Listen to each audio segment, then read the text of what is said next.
हम लोग अपने केस लॉज की कहानी को आगे बढ़ाते हुए देखते हैं हमारा अगला case KLN Agrotex private limited. तो जैसा कि आपको साउथ इंडियन मूवी के बारे में पता है, जैसे ही एक हीरो अपना पैर जमीन पे पटकता है 10-15 आदमी ऐवे ही उड़ जाते हैं, चाहे मारे या ना मारे। उसके बावजूद भी ऐसे साउथ इंडियन मूवी की खासियत होती है। तो ये हमारे एक्टर हैं पवन कल्याण। ये एक साउथ इंडियन हीरो है, अक्सर ये एक्शन रोल परफॉर्म करते हैं, एक्शन हीरो है ये। तो इनके कल्याण नाम को हम चुराते हैं और यहाँ पर हम लोग इस तरह से इसको कल्याण पढ़ते हैं, KLN को कल्याण पढ़ते हैं। तो Kalyan Agrotex private limited, KLN Agrotex private limited ही आपको एग्जाम में लिखना है। यहाँ पर हम लोग कहानियों के माध्यम से केवल केस लॉज का नाम याद करते हैं। और ये कर्नाटका में रहते हैं, इनका घर कहाँ पे है? कर्नाटका में है। तो ये कर्नाटका हाई कोर्ट का जजमेंट है। मान लो किसी मूवी में सेटलमेंट का काम करते हैं, ये एक बार में ही सेटलमेंट कर देते हैं। ये इनकी खासियत है इनके एक्शन की, यानी कि वन टाइम सेटलमेंट करते हैं। तो ये सेटलमेंट का केस है। जैसे ही आपको वन टाइम सेटलमेंट का केस आएगा बैंक के साथ, तो आपको इनकी याद आनी चाहिए, कल्याण साउथ इंडियन हीरो की याद आनी चाहिए, पवन कल्याण की। उससे आप KLN करोगे। और ये मतलब इनके गांव में बहुत खेती है, मतलब अगर ये किसान के बेटे हैं, मान लो बाद में बहुत हीरो बन गए, तो फिर वो एग्रोटेक्स प्राइवेट लिमिटेड, और ये काफ़ी एग्रेसिव हैं। तो कल्याण एग्रोटेक्स प्राइवेट लिमिटेड कैसे भी करके आपको एसोसिएट करके याद रखना है।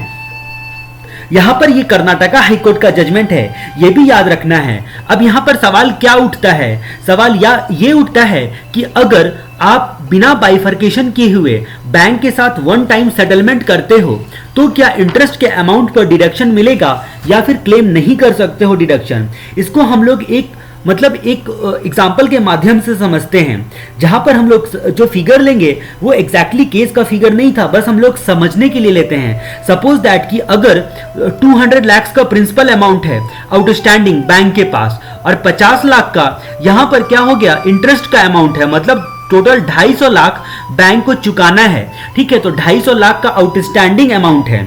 और क्योंकि एसएससी ये आउटस्टैंडिंग अमाउंट को चुका नहीं रहा है, इसीलिए बैंक वाले सेटलमेंट करने पे मान गए और बिना बाइफर्केशन किए हुए 200 और 50 लाख का डायरेक्ट बोल दिया कि 150 लाख पे आप सेटलमेंट कर लो भाई साहब। तो बैंक वालों ने इनके साथ सेटलमेंट कर लिया। ठीक है, 150 लाख पे सेटलमेंट कर लिया बिना प्रिंसिपल का और इंटरेस्ट का वायोलेशन किए हुए।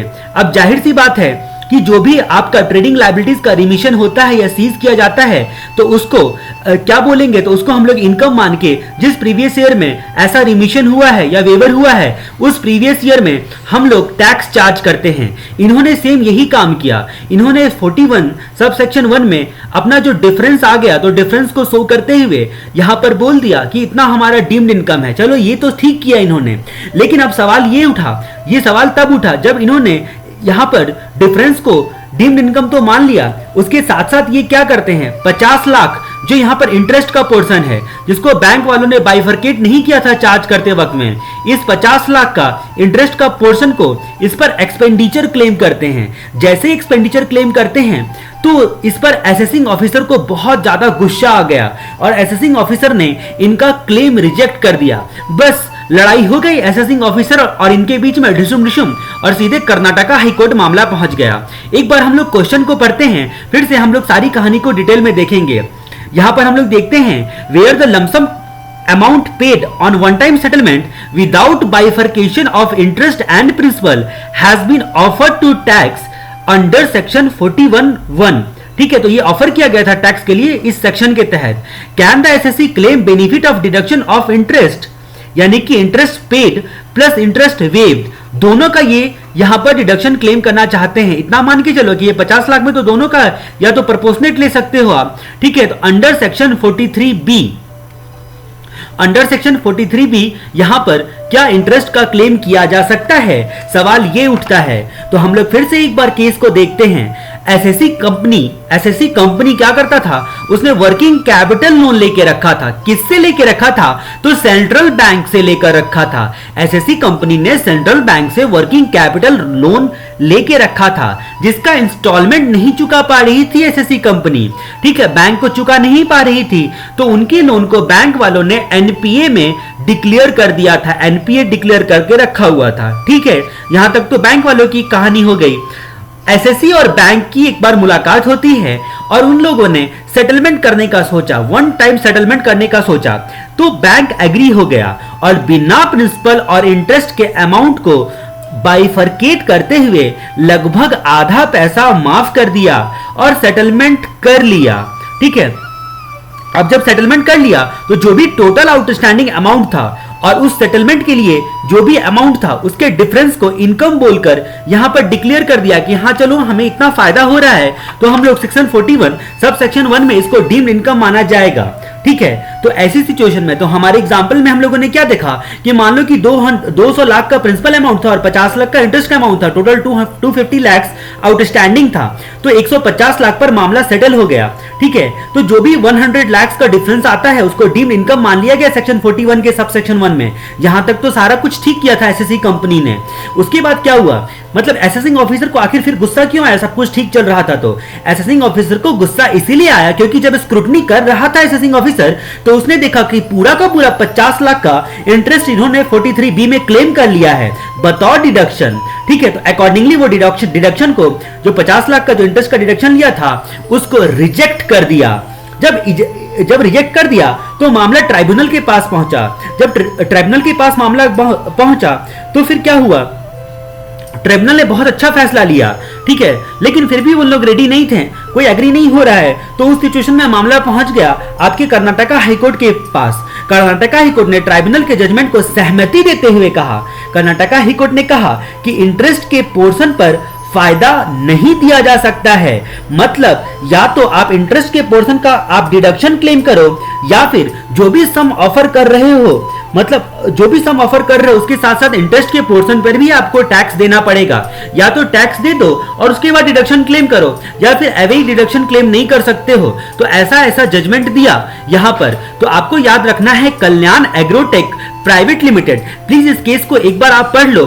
ठीक है, ये कर्नाटका हाईकोर्ट का जजमेंट है, एग्जाम पॉइंट ऑफ व्यू से ये इंपॉर्टेंट हो सकता है। अब हम लोग अगले केस के बारे में चर्चा करते हैं। ये fibre boards private limited supreme court का मामला है। Fibre boards private limited supreme court 2015 का मामला है। ये बोर्ड जो होता है वो फाइबर बोर्ड्स होता है। इस केस को पढ़ने के बाद आपके दिमाग में सिर्फ एक ही चीज आएगा कि एसएससी ने असेसिंग ऑफिसर को इस फाइबर बोर्ड से सर फोड़ क्यों नहीं दिया। ठीक है, तो यहां पर असेसिंग ऑफिसर की ऐसी क्या गलती थी जिससे आपके दिमाग में ये आएगा, थोड़ी देर में कहानी में आपको पता चल जाएगा। मतलब असेसिंग ऑफिसर ने शायद बचपन में पार्ले जी नहीं खाया था आपकी तरह ताकि उसके पास दिमाग होता। असेसिंग ऑफिसर ने क्या बोला, असेसिंग ऑफिसर ने 54G का डिडक्शन जो है रिजेक्ट कर दिया। तो देखो 54G से आपका पार्ले जी भी होता है। ठीक है, तो पार्ले जी खाने से दिमाग आया। ठीक है, तो आपको इस तरह से एसोसिएट करना है। असेसिंग ऑफिसर ने 54G का ग्रांट देने से रिफ्यूज कर दिया क्योंकि 3 साल के अंदर अंदर ही प्लांट एंड मशीनरी वगैरह सब या लैंड एंड बिल्डिंग जो भी आपका एलिजिबल एसेट्स है उसको खरीद लेना था। लेकिन असेसिंग ऑफिसर ने बोला कि आपने 3 साल के अंदर अंदर में आपने कैपिटल गेन के पैसे को 3 साल के अंदर अंदर में मतलब एक्वायर नहीं किया है, प्रॉपर्टी को आपने एक्वायर नहीं किया है या फिर परचेज नहीं किया है, लेकिन आपने केवल एडवांस दिया है। और केवल एडवांस देना, प्रॉपर्टी के लिए केवल एडवांस पेमेंट करना, ये कोई आपका इन्वेस्टमेंट नहीं माना जाएगा एक्वायर करने के लिए और परचेज करने के लिए। इसीलिए 54G को रिजेक्ट कर दिया था।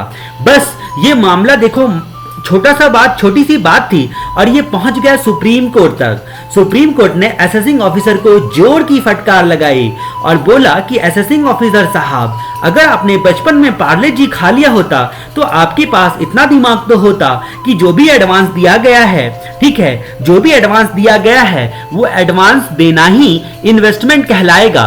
और अगर with in specified time, 54G के विद इन स्पेसिफाइड टाइम, यानी कि अगर 3 साल के अंदर अंदर ही कैपिटल गेन के पैसे को इन्वेस्ट कर दिया गया है तो इसका मतलब क्या हुआ? इसका मतलब हुआ कि उन्होंने टाइम पर इन्वेस्टमेंट कर दिया है और अकॉर्डिंगली उनको 15(4)G को मिल जाएगा डिडक्शन। अब हम लोग क्वेश्चन को पढ़ते हैं। Can advance given for purchase of the land, building, plant and machinery turn amounts to utilisation of capital gain for purchase and acquisition of new machinery और प्लांट एंड बिल्डिंग और land? For claiming exemption under 54G। तो यहां पर बोलता है कि advance given, केवल advance given देना क्या इन्वेस्टमेंट कहलाता है? तो फाइबर बोर्ड्स प्राइवेट लिमिटेड, इसे फाइबर बोर्ड से सर फोड़ देना चाहिए था। तो बस ऐसे ही आप याद रखो, ठीक है। तो इस केस में मतलब आपको सिर्फ एक चीज याद रखना है, पार्ले जी नहीं, सेक्शन 54G याद रखना है। और fibre boards private limited supreme court का जजमेंट है। सवाल ये था कि 54G में एग्जम्पशन क्लेम करने के लिए क्या नए प्लांट या मशीनरी या लैंड या बिल्डिंग में इन्वेस्ट करके परचेज और एक्वायर करने का क्राइटेरिया है, उसको पूरा माना जाएगा अगर एडवांस दे दिया है विद इन 3 इयर्स, मतलब with in time. Supreme court ने कहा कि कैपिटल एसेट्स के ट्रांसफर के 3 साल के अंदर अंदर में कैपिटल गेन को यूटिलाइज करने का क्राइटेरिया है। मतलब एग्जैक्टली क्राइटेरिया क्या है? क्राइटेरिया है पैसे को यूटिलाइज करने का, ना कि आपका ये क्राइटेरिया है कि आप मतलब क्या बोलते हैं उसको, पैसे को रखे रहो, ठीक है। मतलब 3 इयर्स के अंदर अंदर में अगर कैपिटल गेन के अमाउंट के को यूटिलाइज कर लिया, ठीक है, मतलब इंडस्ट्रियल अंडरटेकिंग को अर्बन एरिया से नॉन अर्बन एरिया में शिफ्ट करने में, ठीक है, अगर इन्वेस्टमेंट आपने कर दिया, भले ही एडवांस के फॉर्म में किया है, ठीक है, तो मान लिया जाएगा कि स्पेसिफाइड प्रॉपर्टी में आपने पैसे लगा डाले हैं, ठीक है। तो इसका मतलब 54G का कंडीशन पूरा कर लिया गया है और अकॉर्डिंगली डिडक्शन मिल जाएगा, ठीक है। तो फाइबर बोर्ड प्राइवेट लिमिटेड से आपको याद रखना है कि फाइबर बोर्ड से सर फोड़ देना है असेसिंग ऑफिसर का। अब हम लोग अगले क्वेश्चन की चर्चा करते हैं। अगला क्वेश्चन है हमारा SR जयाशंकर का, ठीक है। SR जयाशंकर का केस है, ठीक है। अब ये अगर आपको शंकर कृष्णन का केस याद होगा, ठीक है, तो हमने सेलेक्टेड केस में शंकर कृष्णन का केस देखा था, बॉम्बे हाई कोर्ट का जजमेंट था। उन्हीं की सिस्टर का नाम है मान लो SR जयाशंकर। इनके सिस्टर की शादी होके वो साउथ इंडिया चले गए, क्योंकि जाहिर सी बात है शंकर कृष्णन भी साउथ इंडियन थे, भले ही बॉम्बे हाई कोर्ट का जजमेंट था, तो साउथ इंडियन थे। तो ये मद्रास चली गई, मद्रास में इनकी शादी हुई, तो ये मद्रास में रहती है। कौन रहती है मद्रास में? शंकर जयकृष्णन की बहन जी, यानी कि SR जयाशंकर, ठीक है। तो SR जयाशंकर के साथ साथ आपको Punjab and Haryana high court का 2 केस और याद रखना है। 2 केस कौन सा याद रखना है? तो मधु कौल का केस, एक है मधु कौल का केस और दूसरा केस है विनोद कुमार जैन का केस, विनोद कुमार जैन का केस। तो ये जो जयाशंकर है, ठीक है, SR जयाशंकर, ठीक है। तो SR जयाशंकर जो है, इनके ये दोनों बचपन के फ्रेंड थे। कौन? एक मधु कौल और विनोद कुमार जैन। ये दोनों कहां पे रहते हैं? तो ये दोनों पंजाब एंड हरियाणा में रहते हैं, यानी कि ये दोनों पंजाब एंड हरियाणा हाईकोर्ट का जजमेंट है जो हमें अभी यहां पर काम आएगा, ठीक है। तो अब यहां पर सवाल क्या था, ये आखिर SR जयाशंकर क्यों परेशान थी?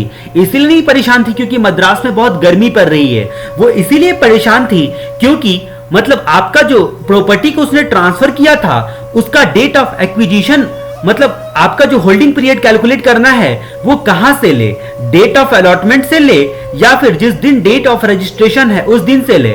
आखिर काउंट कहां से करे?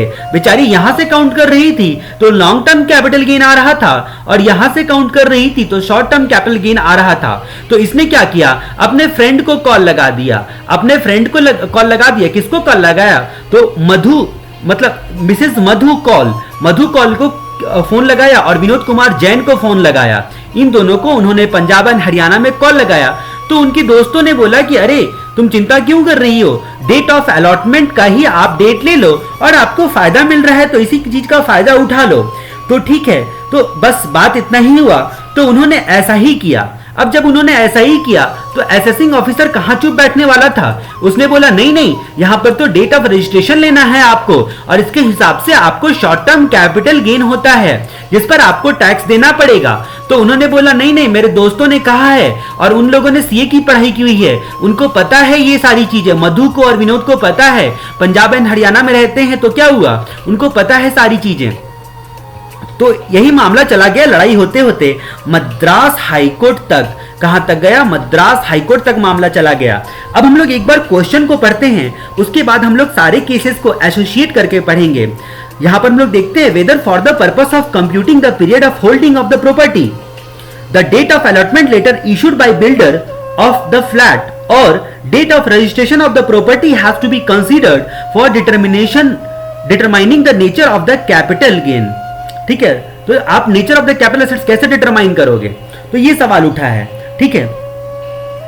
तो हमने क्या बोला, हमने बोला कि अगर आपने सेलेक्टेड केस की किताब में शंकर कृष्णन का आपने केस देखा होगा, जो नौकरी करने के लिए बॉम्बे शिफ्ट हो गया था, तो वो हाउस प्रॉपर्टी का केस था। तो उसी की बहन का नाम था जिया शंकर। एसआर जिया शंकर मद्रास में रहती थी। एक दिन उनका सर बहुत ज्यादा दुख रहा था, मद्रास की गर्मी के कारण नहीं, बल्कि ये सोचकर कि जो फ्लैट ट्रांसफर किया है उसका होल्डिंग जो है पीरियड कहां से लिया जाए। तो उसने किसको फोन किया? तो उसने अपनी फ्रेंड्स को फोन किया। एसआर जिया शंकर ने अपने पुराने स्कूल के फ्रेंड जो थे, 2 फ्रेंड को कॉल किया, कॉन्फ्रेंस में लगाया, मधु कौल को और विनोद कुमार जैन को, और उनसे पूछा। तो उन्होंने कहा कि डेट ऑफ अलॉटमेंट को ही आप कंसिडर करो, क्योंकि लॉन्ग टर्म होने से आपको ज्यादा फायदा मिल रहा है, बाद में देखा जाएगा जो होगा। बस एसआर जिया शंकर ने वैसे ही किया। तो असेसिंग ऑफिसर जो है इस बात पे बहुत जोड़कर चिढ़ा और बोला कि डेट ऑफ रजिस्ट्रेशन से आपका short term capital gain count हो रहा है और डेट ऑफ रजिस्ट्रेशन से ही आप होल्डिंग पीरियड काउंट करोगे। मामला मद्रास हाईकोर्ट तक पहुंचा और मद्रास हाईकोर्ट ने बहुत सारी चीजें ऑब्जर्व की। ऑब्जर्व करते वक्त उन्होंने मद्रास हाईकोर्ट ने मिसेस मधु कौल केस को और विनोद कुमार जैन के केस को रिफर करते हुए, विनोद कुमार जैन के केस को और मधु कौल के केस को रेफरेंस करते हुए कहा कि भले ही एक्चुअल पोजीशन बाद में मिला हो या रजिस्ट्रेशन बाद में हुआ हो, लेकिन अलॉटमेंट के दिन से ही राइट टू होल्ड प्रॉपर्टी मिल गया था, इसीलिए डेट ऑफ एग्रीमेंट से ही होल्डिंग पीरियड काउंट किया जाएगा। मतलब फ्रेंड के कहने पे जो काम किया जाता है और फ्रेंड से डिस्कस करके उसका अंततः कंक्लूजन अच्छा होता है। तो एसआर जिया शंकर मद्रास हाईकोर्ट का मामला, इसका मतलब कि date of allotment Madras high court ने कहा कि सही किया है, डेट ऑफ अलॉटमेंट से ही लिया है तो सही किया है, और डेट ऑफ अलॉटमेंट से लेके लॉन्ग टर्म कैपिटल गेन ही माना जाएगा।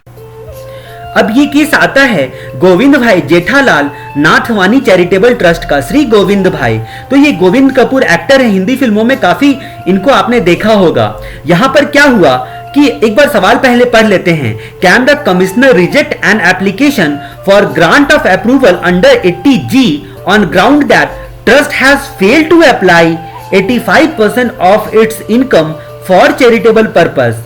तो यहां पर बोलता है कि 80G का डिडक्शन ग्रांट करने से क्या कमिश्नर इस ग्राउंड पर रिजेक्ट कर सकता है कि जिस ट्रस्ट को आप डोनेशन देने के लिए जा रहे हो वो ट्रस्ट ने 85% of its income charitable purpose के लिए अप्लाई नहीं किया है।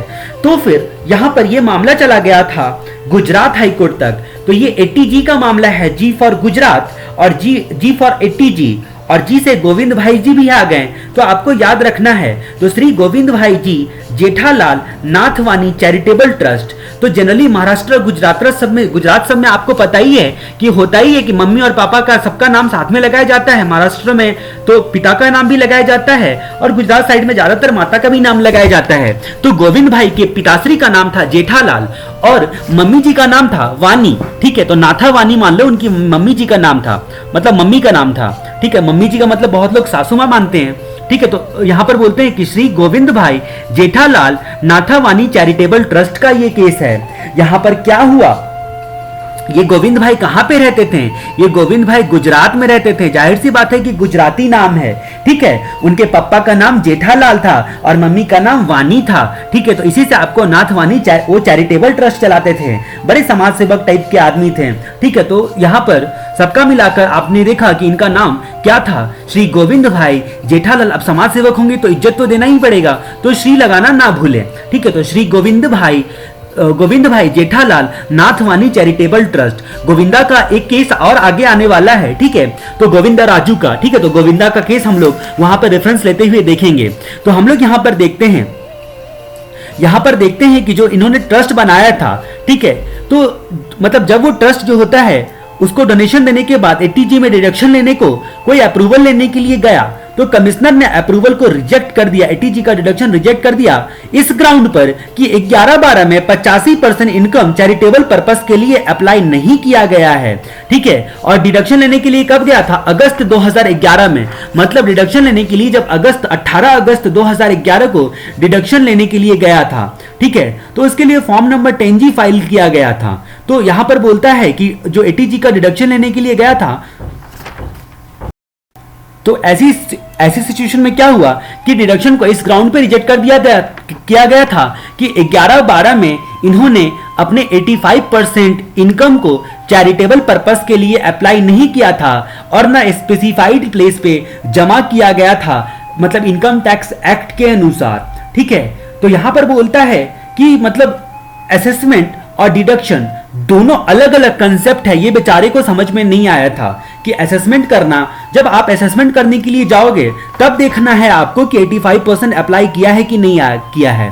इसी बात पर हाईकोर्ट ने खूब जोर की फटकार लगाई, ठीक है, खूब जोर की फटकार लगाई कमिश्नर को। किसने रिजेक्ट किया था? तो कमिश्नर वहां पे असेसिंग ऑफिसर था। उसने कहा कि एटीजी में मतलब जो आपका अथॉरिटी ऑफ असेसमेंट करने के लिए हाईकोर्ट ने कहा कि जो भी आपको एटीजी का आपको अथॉरिटी दिया गया है, ठीक है, यहां पर आपको अथॉरिटी दिया गया है डिडक्शन के लिए। एटीजी में आप ये सोचो कि डिडक्शन देना है कि नहीं देना है। आपको कोई असेसमेंट करने के लिए यहां पर थोड़ी ना बोला है जो आप असेसमेंट करने के लिए बैठ गए। आपको असेसमेंट और डिडक्शन में फर्क समझ में आता है कि नहीं आता है, ऐसा हाईकोर्ट ने क्वेश्चन पूछा कि इनकम टैक्स आपने कहां से पढ़ा है जो आपको असेसमेंट और डिडक्शन इन दो बातों में फर्क नजर नहीं आता है। यहां पर आपका एटीजी में डिडक्शन के बारे में सोचने का क्राइटेरिया है, ना कि आप ऐसे ही बैठ के असेसमेंट कर रहे हो कि 85% अभी तक अप्लाई नहीं किया है, ठीक है। तो स्पेसिफाइड ट्रस्ट और इंस्टीट्यूशन को डोनेशन देने पर डिडक्शन कब मिलेगा, कितना मिलेगा और कैसे मिलेगा, इस बात पे रोक टोक आप कर सकते हो। हाईकोर्ट ने फिर कहा कि डोनेशन जिसको देने जाते हैं उस ट्रस्ट या इंस्टीट्यूशन, उसका जो फंड मतलब उसका जो कैरेक्टर है, उसका स्टेटस है, वो सारी चीजें देखी जाएगी, ठीक है। लेकिन उसका जो असेसमेंट किया जाएगा वो कब किया जाएगा? प्रीवियस ईयर के एंड में किया जाएगा। और उस फंड या इंस्टीट्यूशन का जो इनकम होगा वो टैक्सेबल होगा कि नहीं होगा वो तो बाद में पता चलने की चीज है, ठीक है। इसीलिए हाईकोर्ट ने एटीजी के डिडक्शन को जो रिफ्यूज किया था कमिश्नर ने, उसके ऑर्डर को सेट असाइड कर दिया और बोला कि मात्र इस ग्राउंड के बेस पर कि 85% 11-12 में अप्लाई नहीं किया गया है, आप जो हैं एटीजी का डिडक्शन रिजेक्ट नहीं कर सकते हो। अब हम लोग अगला केस देखते हैं, हेमंत ट्रेडर्स का case. Hemant traders Bombay high court का जजमेंट है, ठीक है। अब ये भाई साहब, इनका नाम है हेमंत, ठीक है, जैसा कि यहां पर लिखा हुआ है हेमंत शर्मा को। पता नहीं ये सिंगर है शायद, अब कहां के सिंगर इतना मुझे नहीं पता, लेकिन लिखा हुआ है हेमंत शर्मा को। ओके, तो यहां पर हम लोग बात करते हैं हेमंत ट्रेडर्स की कहानी। ये हेमंत ट्रेडर बॉम्बे गए अपनी सिंगिंग करने के लिए, ये मुंबई पहुंच गए। तो ये बॉम्बे हाईकोर्ट का केस है, ऑब्वियस है। अब बॉम्बे में जब एसएससी आया, मतलब ये एसएससी है, ठीक है, और ये जब बॉम्बे में आया तो मामला बॉम्बे हाईकोर्ट तक गया था। तो बॉम्बे हाईकोर्ट ने एक गाना गा के सुनाया कि बॉम्बे आया तेरा दोस्त, दोस्त को सलाम करो और रात को खाओ पियो इसके साथ और दिन को आराम करो। अब बॉम्बे हाईकोर्ट ने ऐसा क्यों कहा, क्यों हंसी मजाक उड़ाया बॉम्बे हाईकोर्ट ने असेसिंग ऑफिसर का, इसके बारे में हम लोग देखेंगे। मतलब आप यही सोच रहे होंगे कि ऐसा क्यों बोला कि रात को खाओ पियो और दिन को आराम करो। तो ये हेमंत ट्रेडर्स की कहानी है। ये एक अजीब केस है। इसमें क्या हुआ था, इसमें एसएससी के बिजनेस प्रीमाइस पर, एसएससी के बिजनेस प्रीमाइसेस पर 133A सेक्शन 133A के तहत सर्वे किया गया, ठीक है। मतलब कहीं से कुछ इंफॉर्मेशन मिला होगा, शक हुआ होगा, तो सर्वे किया होगा असेसिंग ऑफिसर ने। फिर असेसिंग ऑफिसर ने 148 का नोटिस इशू कर दिया स्केपिंग करने के लिए, ये बोलकर कि प्रीमाइस पर उसको कुछ भी नहीं मिला, मतलब इनकम स्कैप किया गया है। अगर प्रीमाइस पे कुछ भी नहीं मिला तो इसका मतलब इनकम स्केप किया गया है। मतलब उसने ग्राउंड क्या बनाया, मतलब ग्राउंड तो हंसने वाला बनाया ही। मतलब अब ये सवाल उठता है कि अगर प्रीमाइस पे कुछ भी नहीं मिला सर्वे में, आपको 133A के सर्वे में, तो क्या आप इसका ये ग्राउंड बोल दोगे कि 148 का नोटिस इशू कर दोगे, मतलब स्केपिंग का जरूर चांस है इसीलिए हमें कुछ नहीं मिला। आप ऐसे ही थोड़ी ना कह सकते हो, क्या मजाक है क्या, ठीक है। तो हाईकोर्ट ने बोला कि एलिगेशन के कारण, केवल आरोप लगने के कारण आपने सर्वे किया प्रीमाइस का, ठीक है, और सर्वे रिपोर्ट में कुछ भी नहीं मिला, ना कोई ऐसा मटेरियल इंडिकेशन मिला है कि इनकम स्कैप किया गया है। तो ऐसी सिचुएशन में केवल सर्वे करने पर आपको कुछ भी नहीं मिला, ये ग्राउंड नहीं माना जा सकता है असेसमेंट को रीओपन करने का 148 का नोटिस देकर, ठीक है। आप जाओ चुपचाप और ये आपका दोस्त बनाओ इसको, इसके साथ रात को खाओ पियो पार्टी करो और दिन को आराम करो, भूल जाओ वापस यहां तक क्यों पहुंच गए हो, ठीक है। तो इस तरह से हेमंत ट्रेडर्स का केस आप याद रखोगे, ठीक है। तो ये हेमंत ट्रेडर्स बॉम्बे हाईकोर्ट का जजमेंट है और ये हेमंत भाई साहब ये सिंगर हैं और ये ट्रेडर्स का काम करने के लिए बॉम्बे पहुंच गए थे और असेसिंग ऑफिसर के चक्कर में पड़ गए थे। तो हम लोग क्वेश्चन को एक बार पढ़ लेते हैं। Can a notice under 148 for a particular assessment year be issued solely on ground that survey under 133A was carried on at the business premise of the SSC where nothing had found therein which would indicate escapement of income chargeable to tax for the state assessment year. तो बोला गया कि कुछ भी नहीं मिलने का मतलब ये नहीं होता है कि इनकम एस्केप हुआ है, इसका यह चांस भी है।